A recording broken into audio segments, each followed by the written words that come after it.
है, गहन विषय है। धर्मस्य तत्वम निहितम गुहायाम। अब देखो यहां पूज्य बटुक ब्रह्मचारी गण गायत्री पुरस्करण कर रहे हैं। गोवंश की रक्षा हो, सभी प्राणियों का सर्वविध मंगल हो, ऐसे पवित्र भाव को लेकर के जप कर रहे हैं। बड़ी महिमा है जप की। अब गायत्री की जहां महिमा है, अब सुन लो, बारीकी की बात बता रहे हैं। आप लोग गायत्री जप कर रहे हैं, शाप विमोचन भी कर रहे हैं। अब मान लो शाप विमोचन न करें तो बोले शाप युक्ता तो गायत्री सफला न कदाचन। शाप युक्ता गायत्री सफल ही नहीं है। इसका मतलब शाप विमोचन बहुत जरूरी है।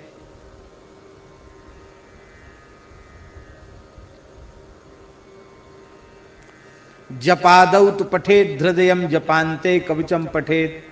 जप के आरंभ में गायत्री कवच पढ़ना चाहिए, हृदय गायत्री हृदय, और जप के अंत में गायत्री कवच पढ़ना चाहिए।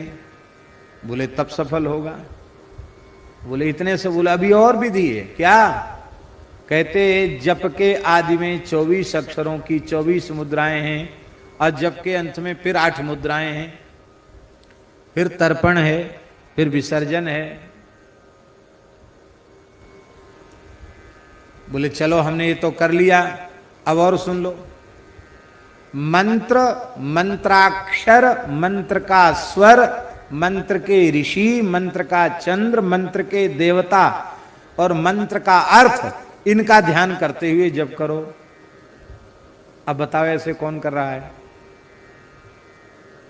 शायद कोई भगवान की दया से कोई एक हो तो पता नहीं, एक भी मिलना मुश्किल हो जाएगा। बोले इतना ही हो गया, और बारीकी बताएं। अभिन्न पादा गायत्री ब्रह्म हत्याम प्रयच्छति, भिन्न पादा तो गायत्री ब्रह्म हत्याम व्यपोहति। अभिन्न पादा गायत्री ब्रह्म हत्या जैसा पाप लगा देती है, और भिन्न पादा गायत्री ब्रह्म हत्या जैसे पापों को नष्ट कर देती है। अब अभिन्न पादा और भिन्न पादा क्या है? मंत्र का 4 भाग में उच्चारण करना, ये भिन्न पादा है। प्रणव 3 व्याहृति, और फिर मंत्र के 3 भाग, और सीधे सीधे मंत्र बोल देना, ये अभिन्न पादा है। अब 4 भाग में कौन कौन जप कर रहे हैं, और एक साथ पूरा जप कौन कर रहे हैं, अब ये देख लो।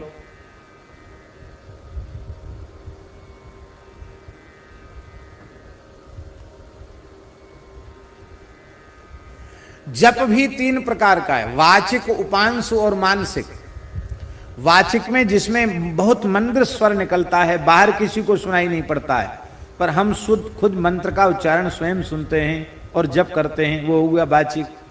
उपांशु जिसमें उच्चारण बिल्कुल नहीं होता, भीतर थोड़ी जिह्वा और होठ हिलते हैं थोड़े थोड़े, वो हुआ उपांशु।